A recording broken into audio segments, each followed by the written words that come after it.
اب تک ہم نے سورہ بقرہ کے 8 رکوع اور اس پر مستضاد صرف 3 آیات کا مطالعہ کیا ہے۔ آج میں چاہتا ہوں کہ ہماری رفتار قدرے تیز ہو۔ تو یہ جو سلسلہ مضمون چل رہا ہے، خطاب بے امت سابقہ امت مسلمہ بنی اسرائیل، ان کے ساتھ خطاب کا سلسلہ سورہ بقرہ میں 5ویں رکوع سے شروع ہوا اور 15ویں رکوع کے آغاز تک چلے گا۔ یہ 10 رکوع ہیں۔ عرض کر چکا ہوں بار بار، اور اس کو میں چاہتا ہوں آپ اچھی طرح ذہن نشین کر لیں کہ اس میں سے پہلا رکوع جو ہے وہ دعوت کا ہے، وہ بہت فیصلہ کن ہے۔ یہی وجہ ہے کہ دیکھیے اس رکوع کا آغاز ہوا یا بنی اسرائیل اذکروا نعمتی التی انعمت علیکم واوفوا بعہدی اوف بعہدکم وایای فارہبون، اور خود بخود ظاہر ہو رہا ہے اسلوب کلام سے کہ اگلے رکوع سے بات کا رنگ بدل گیا ہے۔ یا بنی اسرائیل اذکروا نعمتی التی انعمت علیکم وانی فضلتکم علی العالمین واتقوا یوما لا تجزی نفس عن نفس شیئا ولا يقبل منها شفاعت ولا یؤخذ منها عدل ولا هم ینصرون۔ یہ تہدید کا انداز ہے، دھمکی کا انداز ہے۔ تو میں نے عرض کیا تھا کہ 5واں رکوع اس خطاب میں بمنزلہ فاتحہ ہے، بہت اہم ہے، اور بقیہ جو 9 رکوع ہیں ان میں بریکٹ کا انداز ہے کہ 2 آیتوں سے بریکٹ شروع ہوتی ہے، انہی 2 آیتوں پر بریکٹ ختم ہوگی۔ یہ ملامت کا خطاب ہے، اور ان کے خلاف ایک مفصل فرد قرارداد جرم جو ہے وائد کی گئی ہے، جس کے نتیجے میں وہ اس منصب سے معزول کر دیے گئے جس پر 2000 برس سے فائز تھے، اور ان کی جگہ پر اب امت محمد، نئی امت مسلمہ علی صاحب الصلاۃ والسلام، اب اس کا نصب، اس کی انسٹالیشن اور اس کی انسٹالیشن سیریمنی کے طور پر تحویل قبلہ کا معاملہ۔ یہ ربط کلام اگر سامنے نہ رہے تو انسان کھو جاتا ہے قرآن مجید کی طویل صورتوں کو پڑھتے ہوئے کہ بات کہاں سے چلی تھی، کدھر جا رہی ہے، کیا ربط ہے، کیا تعلق ہے، سیاق کلام کیا ہے۔ اس کو میں اس لیے بار بار، حالانکہ مجھے معلوم ہے کہ وقت کم ہے، لیکن میں اس چیز کو زیادہ اہمیت دے رہا ہوں۔ اب ان 9 رکوعوں کے مضامین میں کچھ تو واقعات ہیں، تم نے یہ کیا، تم نے یہ کیا، تم نے یہ کیا۔ ظاہر بات ہے ترجمہ تو کرنا ہوگا، کچھ مختصر وضاحت بھی کرنی ہوگی، لیکن ان کے تفصیل میں جانے کی ضرورت نہیں ہے۔ لیکن آپ نے دیکھا کہ کچھ واقعات کے بعد پھر کچھ ایسے یونیورسل ٹروتھس بیان ہوئے ہیں، ایسے عظیم حقائق کہ جو ابدی حقائق ہیں، ان کا کسی وقت سے، کسی قوم سے، کسی خاص گروہ سے تعلق نہیں، وہ تو اصول ہیں، سنت اللہ ہم انہیں کہہ سکتے ہیں، یہ اللہ کے جو عام قوانین ہیں، قواعد ہیں اس کائنات میں۔ ایک تو قوانین ہے طبعیہ، فزیکل لاز، ایک مورل لاز ہے کہ جو اس دنیا میں اللہ تعالیٰ کی طرف سے کار فرما ہے۔ تو جہاں وہ مورل لاز آتے ہیں جنہیں آپ کہا کرتے تھے جب بچپن میں کہانی پڑھی اور کہانی کے بعد لکھا اس کا مورل لیسن کیا ہے، اس کہانی سے سبق کیا حاصل ہوا، تو تھوڑے تھوڑے وقفے کے بعد وہ آیات آتی ہیں کہ جو اس گویا کہ اس سلسلہ کلام کے اندر یہ انتہائی اہمیت کی حامل ہیں، اس لیے کہ وہ یونیورسل اہمیت کی حامل ہیں، اور ان میں در حقیقت ایک رہنمائی پوشیدہ ہے موجودہ امت مسلمہ کے لیے۔ مثلا جتنا حصہ ہم اب تک پڑھ چکے ہیں ان میں سے پہلے تو وہ آیت یاد کیجئے وَضُرِبَتْ عَلَيْهِمُ الذِّلَّةُ وَالْمَسْكَنَةُ وَبَاءُوا بِغَضَبٍ مِّنَ اللَّهِ۔ معلوم ہوا کہ ایسا ہو سکتا ہے کہ ایک امت مسلمان ہو، اس پر اللہ کے بڑے فضل ہوئے ہوں، بڑا اکرام ہوا ہو، بہت انعام ہوا ہو، پھر وہ اپنی بے عملی یا بد عملی کے باعث اللہ تعالیٰ کے غضب کی مستحق ہو جائے اور ذلت اور مسکنت اس پر تھوپ دی جائے۔ یہ ایک یونیورسل ٹروتھ وہاں سے نکل آیا کہ ہمیں سوچنا ہوگا، یہ ایک لمحہ فکریہ ہے امت مسلمہ کیا کہ کیا ہم تو کہیں آج اس پوزیشن میں نہیں ہیں۔ حدیث میں آپ کو سنا چکا ہوں لَيَأْتِيَنَّ عَلَىٰ أُمَّتِي مَا أَتَىٰ عَلَىٰ بَنِي إِسْرَائِيلَ حَسْبَ النَّعْلِ بِالنَّعْلِ۔ دوسرا اسی طرح کا یونیورسل ٹروتھ والا مقام تھا آخری جو ہم نے کل پڑھا ہے، ثُمَّ قَسَتْ قُلُوبُكُمْ وَهِيَ كَالْحِجَارَةِ أَوْ أَشَدُّ قَسْوَةً۔ کسی مسلمان امت کا یہ حال بھی ہو سکتا ہے کہ ان کے دل اتنے سخت ہو جائیں کہ سختی میں پتھروں کو اور چٹانوں کو مات دے جائیں۔ یہ بھی ایک کیفیت ہے جو سامنے آئی، حالانکہ قوم وہ ہے انی فضلتکم علی العالمین، از کجا تاب کجا، لیکن یہ حقیقت بھی ہمارے سامنے آئی کہ یہ چیزیں جو ہیں اپنی جگہ پر امکانات میں سے ہیں۔ البتہ یہاں ایک بات میں عرض کر دوں کہ اس قساوت قلبی میں پوری امت برابر مسلط جو ہے مبتلا نہیں ہوا کرتی ہے، اس میں امت کے جو قائدین ہوتے ہیں اور امت مسلمہ کے قائدین اس کے علماء ہوتے ہیں، سب سے زیادہ شدت کے ساتھ یہ خرابی ان میں آتی ہے، اس لیے کہ باقی لوگ تو پیروکار ہیں، پیچھے چلتے ہیں، وہ اعتماد کرتے ہیں کہ یہ ہے اللہ کی کتاب کے پڑھنے والے، یہ ہے تورات کے حامل، یہ جانتے ہیں، وہ ان کے پیچھے پیچھے چل رہے ہوتے ہیں۔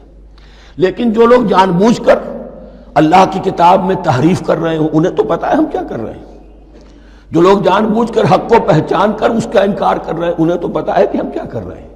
در حقیقت یہ سزا ان پر آتی ہے۔ یہ بات اب ان آیات میں جو آج ہم پڑھنے چلے ہیں بہت زیادہ واضح ہو جائے گی انشاءاللہ۔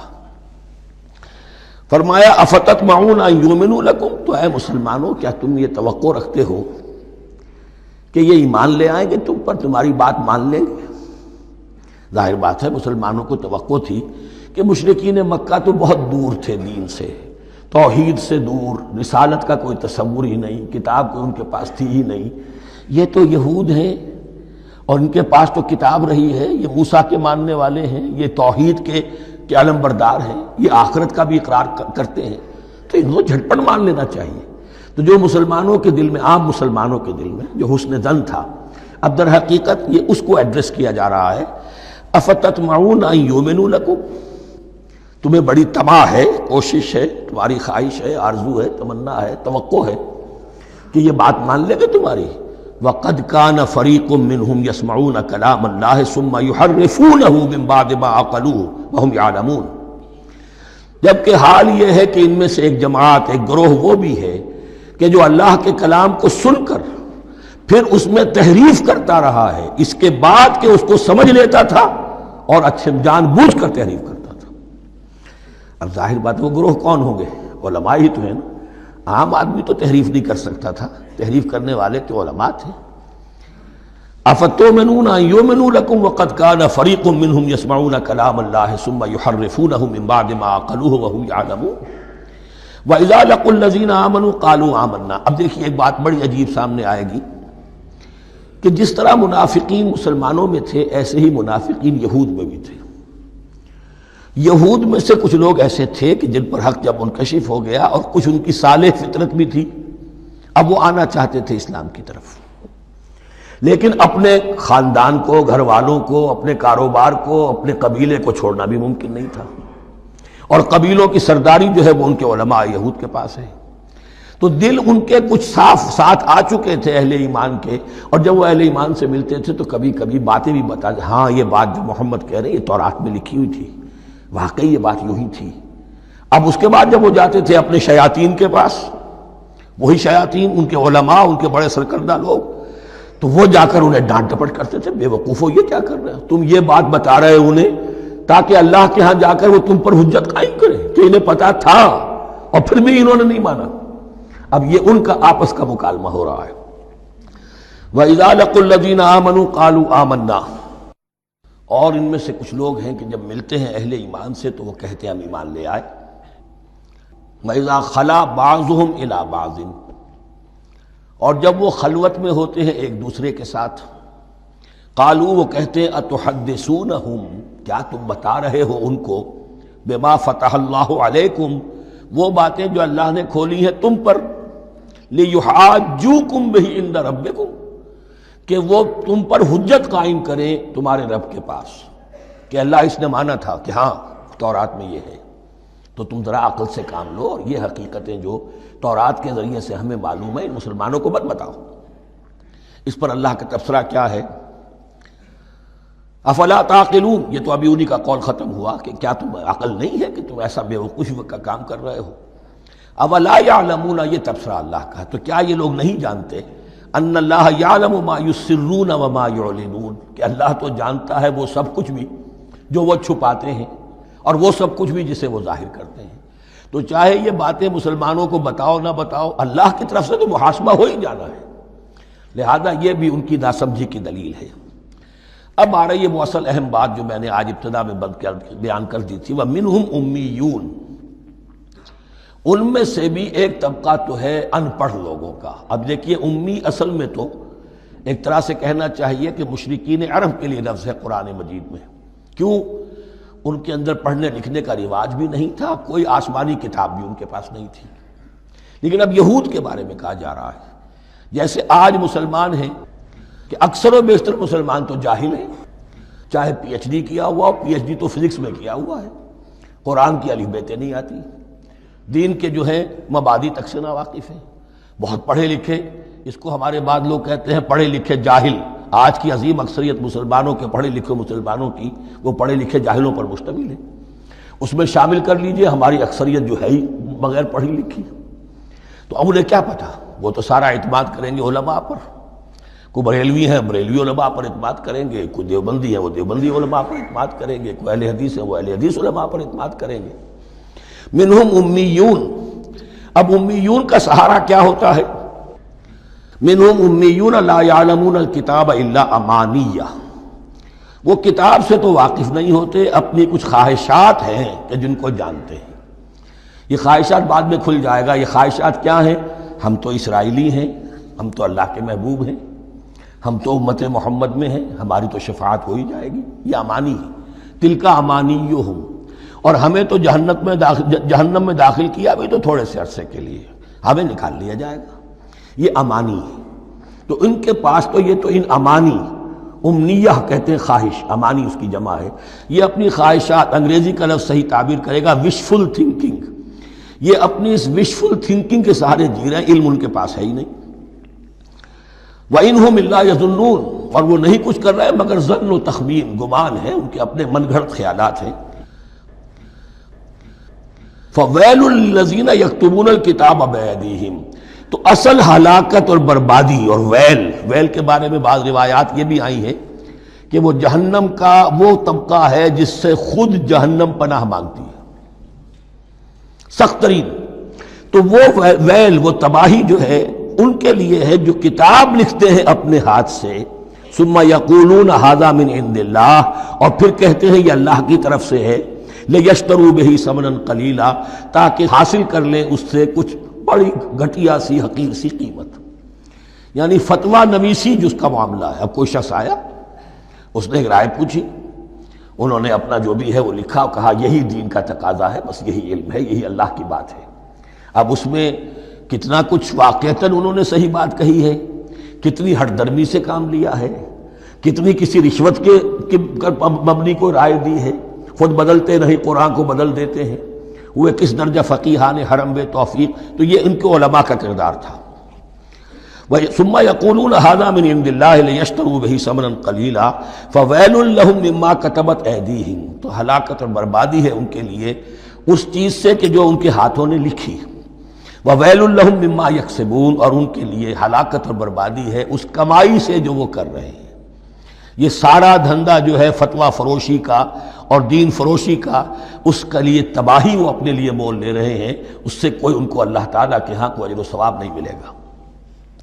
وقالوا، اب یہ آگے امانی، وقالوا لن تمسنا النار الا ایاما معدودہ، وہ کہتے ہیں ہمیں تو آگ چھو ہی نہیں سکتی، ہاں گنتی کے چند دن، صرف یہ کہ دوسروں کی آنکھوں میں دھول جھونکنے کے لیے کہ کوئی اعتراض نہ کر دے، اللہ ہمیں آگ میں پھینکا جا رہا اور ان کو نہیں پھینکا جا رہا، یہ ہم سے بھی بدتر تھے کردار میں، تو شاید ان کا منہ بند کرنے کے لیے چند دن کے لیے ہمیں جہنم میں ڈال دیں گے، پھر فوراً نکال لیں۔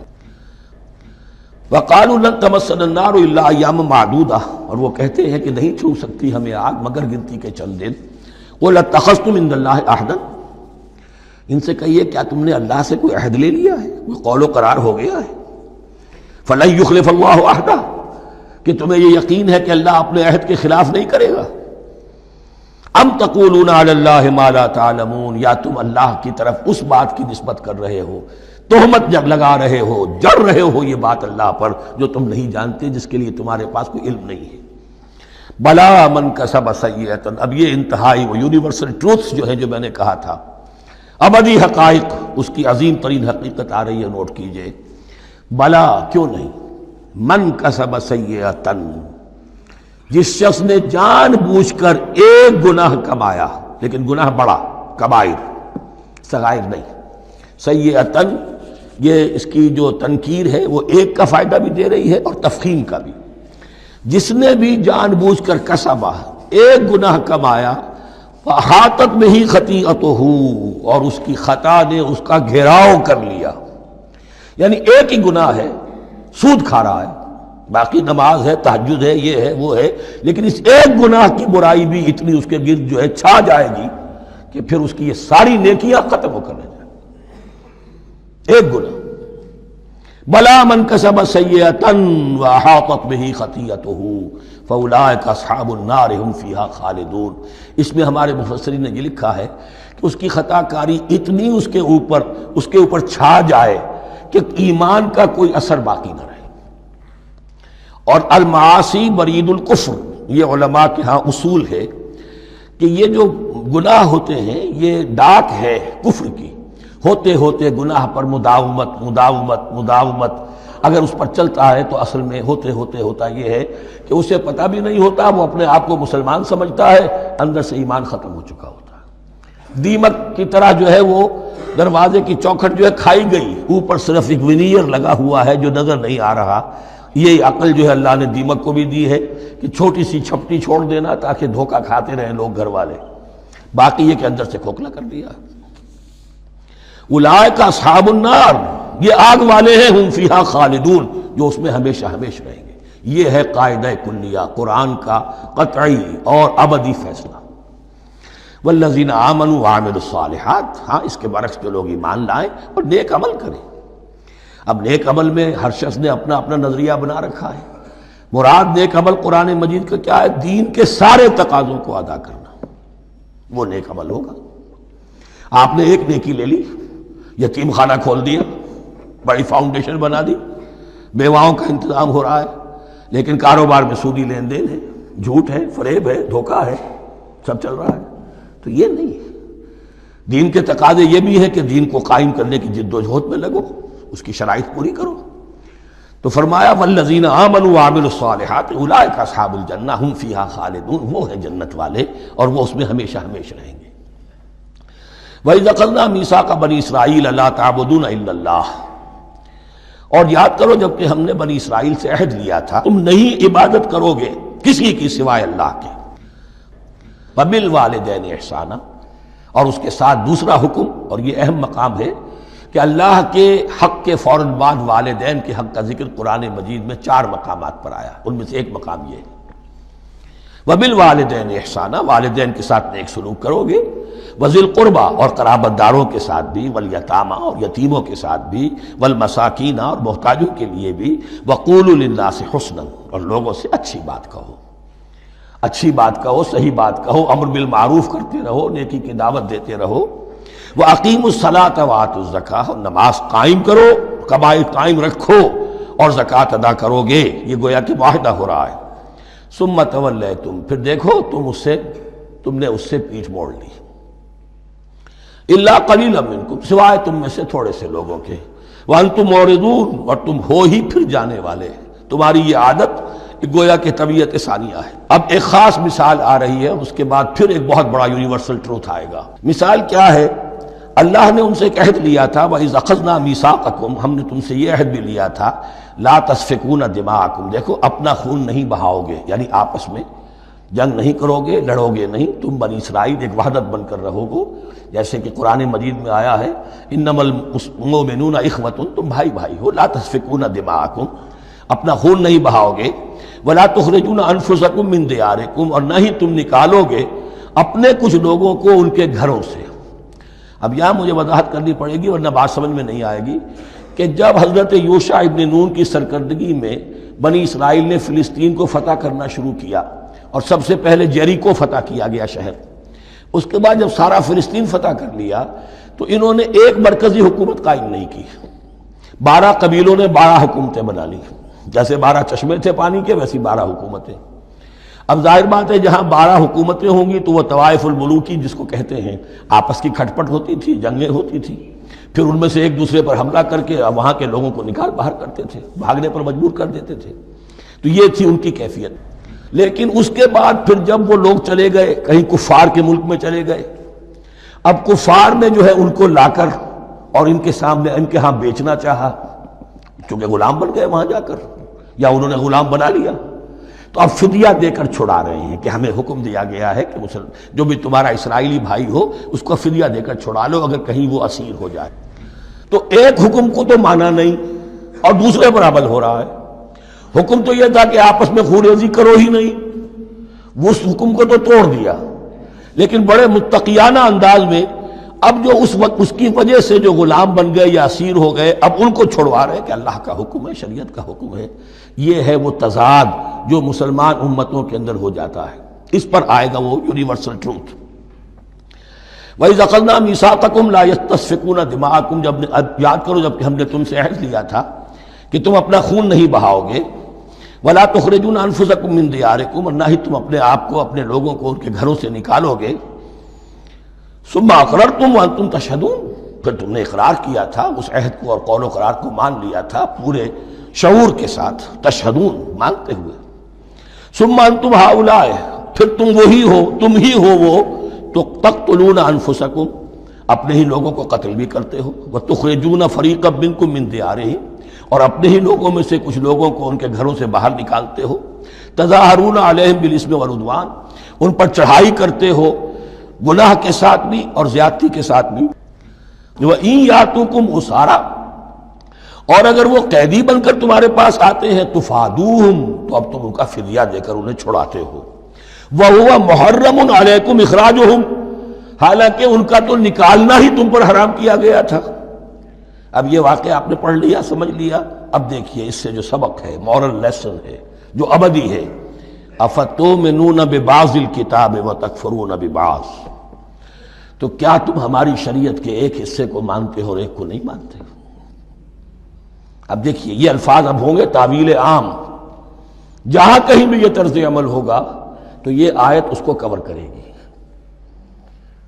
افتؤمنون ببعض الکتاب وتکفرون ببعض، تو کیا تم مانتے ہو ہماری کتاب کے ایک حصے کو اور ایک کو نہیں مانتے؟ فما جزاء من یفعل ذلک منکم، تو نہیں ہے کوئی سزا اس کی جو یہ حرکت کرے تم میں سے، الا خزی فی الحیات الدنیا، سوائے اس کے کہ دنیا کی زندگی میں رسوائی ہو، ذلت ہو، ویوم القیامہ، اور قیامت کے دن یردون الی اشد العذاب، وہ لوٹا دیے جائیں شدید ترین عذاب میں، وما اللہ بغافل عما تعملون، اور اللہ تعالیٰ غافل نہیں ہے اس سے جو تم کر رہے ہو۔ آج امت مسلمہ پر 100% یہ آیت منطبق ہو رہی، پورے دین پر چلنے کو تیار نہیں، ہر گروہ نے کوئی ایک شے حلال کر لی اپنے لیے، ملازم پیشہ طبقہ ہے، رشوت حلال ہے، کیا کرے اس کے بغیر گزارا نہیں ہوتا، کاروباری طبقہ ہے، سود کیا کرے اس کے بغیر تو یہ کاروبار چلتا نہیں، ہر ایک کے لیے، ہر ایک نے۔ تو نیکی اور بدی کا ایک امتزاج ہے، کل دین جب تک وہ نہ ہو تو اس کی سزا یہ ہے خزی فی الحیات الدنیا، وہ ہمارے اوپر ہے، ضربت علیہم الذلۃ والمسکنہ، وہ خز اور وہ ذلت اور مسکنہ تھوپ دی گئی ہے۔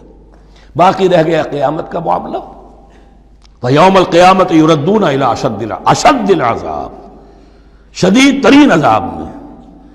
تو اپنے طرز عمل سے تو ہم اس کے مستحق ہو گئے ہیں، باقی اللہ تعالیٰ کی رحمت جو ہے دستگیری فرما لے اس کا اختیار ہے، لیکن دھمکی کا پھر انداز دیکھیے، وَمَا اللَّهُ بِغَافِلٍ عَمَّا تَعْمَلُونَ، اللہ غافل نہیں ہے اس سے جو تم کر رہے ہو۔ ہر سال عمرہ فرما کے آ رہے ہیں، کس رقم سے فرما کر آ رہے ہیں یہ اللہ کو معلوم ہے، یہ حلال سے کمائی تھی یا حرام سے؟ رمضان مبارک میں حرم میں پہلی صف میں جگہ ریزرو کرائی ہوئی ہے سیٹھ صاحب نے، اور وہاں کے شرطوں کو بھی رشوتیں دیتے ہیں، اور وہ سمجھتے ہیں کہ ہم تو سارا نہا دھو کر آ گئے، سال بھر جو بھی حرام کمائی کی تھی سب پاک ہو گئے۔ اللہ نا واقف نہیں ہے، اللہ تمہاری داڑھیوں سے دھوکہ نہیں کھائے گا، اللہ تمہارے اماموں سے اور ابا اور قبا سے دھوکہ نہیں کھائے گا۔ He knows you through and through, He sees you through and through، وَمَا اللَّهُ بِغَافِلٍ عَمَّا تَعْمَلُونَ۔ أُولَٰئِكَ الَّذِينَ اشْتَرَوُا الْحَيَاةَ الدُّنْيَا بِالْآخِرَةِ، یہ وہ لوگ ہیں جنہوں نے دنیا کی زندگی اختیار کر لی ہے آخرت کو چھوڑ کر۔ فَلَا يُخَفَّفُ عَنْهُمُ الْعَذَابُ وَلَا هُمْ يُنصَرُونَ، تو اب ان کے لیے نہ تو ان سے عذاب میں تخفیف کی جائے گی اور نہ ان کی کوئی مدد کی جائے گی۔ وَلَقَدْ آتَيْنَا مُوسَى الْكِتَابَ وَقَفَّيْنَا مِن بَعْدِهِ بِالرُّسُلِ، اور ہم نے موسیٰ کو کتاب دی تورات، اور قفینا من بعدہ بالرسل، اور پھر اس کے بعد پے بپے لگاتار ہم رسول بھیجتے رہے۔ ایک بات نوٹ کر لیجئے گا، لفظ رسول اور لفظ نبی میں کچھ فرق ہے، اس وقت تفصیل میں جانے کا موقع نہیں ہے، لیکن یہ تین جوڑے الفاظ کے ایسے ہیں قرآن مجید کی اصطلاحات کے کہ وہ تینوں مترادف کے طور پر بھی استعمال ہو جاتے ہیں اور علیحدہ علیحدہ اپنا مفہوم بھی رکھتے ہیں۔ اور اس کا ایک اصول یہ علماء نے بنایا ہے کہ اذا اجتمع تفرقا واذا تفرقا اجتمع۔ ایک ہے ایمان اور اسلام، اب یہ بھی مسلم مومن ایک ہی شے ہے، لیکن یہ کہ ایک شے تو نہیں ہے، کچھ فرق بھی ہے۔ کہیں جہاں ان دونوں الفاظ کو لایا جائے گا بالمقابل تو فرق نظر آ جائے گا، لیکن عام طور پر مسلم کی جگہ مومن، مومن کی جگہ مسلم استعمال ہو جائے گا۔ call the rose by any name it will smell as sweet۔ اس طرح جہاد اور قتال کا معاملہ ہے، دو الفاظ ہیں، مختلف ہیں، مفہوم جدا بھی ہے لیکن ایک دوسرے کی جگہ آ بھی جائیں گے۔ تیسرے نبی اور رسول، فرق ہے، ہر نبی رسول نہیں ہوتا، ہر رسول نبی ہے، یعنی نبی عام ہے، رسول خاص ہے۔ نبی کو جب کسی خاص قوم کی طرف معین طور پر بھیج دیا جاتا ہے تب وہ رسول ہو جاتا ہے۔ اس سے پہلے اس کی حیثیت ایک ولی اللہ کی ہے، بہت اعلیٰ درجے کا اللہ کا دوست اور ولی جس پر وحی آ رہی ہے۔ عام ولی اللہ میں اور نبی میں فرق یہ ہے، ان پر وحی آتی ہے، ان پر وحی نہیں آتی۔ لیکن اس نبی کو اگر اب آپ بھیج دیں گے کہ جاؤ اذهب الى فرعون، اب وہ رسول ہو گئے، جاؤ اب مدین کی طرف، الی مدین اخاہم شعیبا، اب رسول ہو گئے۔ تو یہ فرق ہے نبی اور رسول کا۔ جیسے آپ کے ہاں سی ایس پی کاڈر ہے، اب وہ ڈی سی بھی لگ سکتا ہے، کہیں وہ جوائنٹ سیکرٹری لگا ہوا ہے، کہیں ناپسندیدہ آدمی ہے تو او ایس ڈی لگایا ہوا ہے کہیں، لیکن اس کا کاڈر برقرار رہے گا، سی ایس پی تو ہے وہ۔ اسی اعتبار سے ہر نبی ہر حال میں نبی ہے، لیکن اس کو اضافی کیفیت ملتی ہے رسول کی۔ اور ایک بات یہ نوٹ کر لیجئے، نبیوں کو قتل بھی کیا گیا ہے، رسول قتل نہیں ہو سکتے۔ اللہ کا فیصلہ یہ ہے کہ لاغلبن انا ورسلی، میں اور میرے رسول تو غالب آ کر رہیں گے۔ جب بھی کسی قوم نے کسی رسول کی جان لینے کی کوشش کی ہے، اس قوم کو برباد کر دیا گیا اور رسول اور اس کے ساتھیوں کو بچا لیا گیا۔ یہ معاملہ ہوا ہے اللہ کا تمام رسولوں کے ساتھ، نبیوں کے ساتھ نہیں۔ حضرت یحییٰ نبی تھے، قتل کر دیے گئے۔ حضرت عیسیٰ رسول تھے، قتل نہیں کیے جا سکتے تھے، ان کو زندہ آسمان پر اٹھا لیا گیا، اب وہی دوبارہ آئیں گے۔ تو رسول جو ہے وہ قتل نہیں ہوتا، اور اسی اعتبار سے حضور کی بڑی گہری تمنا تھی، لَوَدِدتُّ أَنْ أُقْتَلَ فِي سَبِيلِ اللَّهِ ثُمَّ أُحْيَا ثُمَّ أُقْتَلَ ثُمَّ أُحْيَا، میری بڑی خواہش ہے میں اللہ کی راہ میں قتل ہو جاؤں، پھر زندہ کیا جاؤں، پھر قتل کیا جاؤں، پھر اللہ کی راہ میں پھر زندہ کیا جاؤں، پھر قتل کیا جاؤں۔ لیکن اللہ نے یہ خواہش آپ کی پوری نہیں کی، اس لیے کہ آپ اللہ کے رسول تھے۔ اب یہاں نوٹ کیجئے گا، یہاں لفظ رسول تو آ گیا ہے لیکن یہ نبی کے معنی میں ہے۔ قفینا من بعدہ بالرسل، اس لیے کہ رسول حضرت موسیٰ کے بعد حضرت عیسیٰ ہی ہے، درمیان میں پروفٹس ہیں، یہ profits of the old testament, یہ انبیاء ہیں، لیکن ان کے لیے لفظ رسول آ گیا ہے۔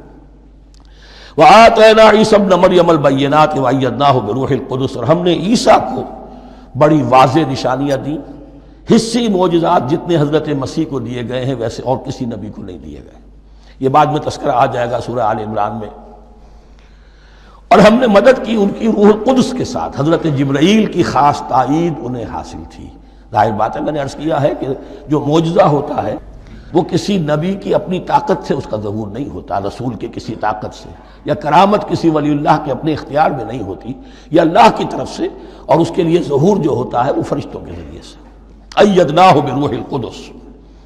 افکلما جاءکم رسول بما لا تہوی انفسکم، اب یہاں پر تبصرہ ہو رہا ہے، جو بھی کچھ یہود نے کیا حضرت مسیح کے ساتھ، وہ چونکہ معلوم ہے اس کا تذکرہ نہیں کیا، صرف اس پر تبصرہ ہو رہا ہے۔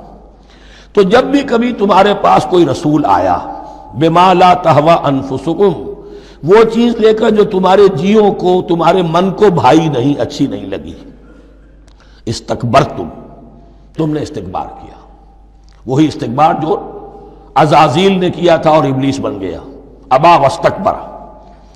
استکبرتم ففریقا کذبتم وفریقا تقتلون، تو کچھ کو تو تم نے صرف ان کی تردید ہی کی اور کچھ کو تم نے قتل بھی کیا، تقتلون، تو یہ انبیاء کے قتل ہو سکتا ہے۔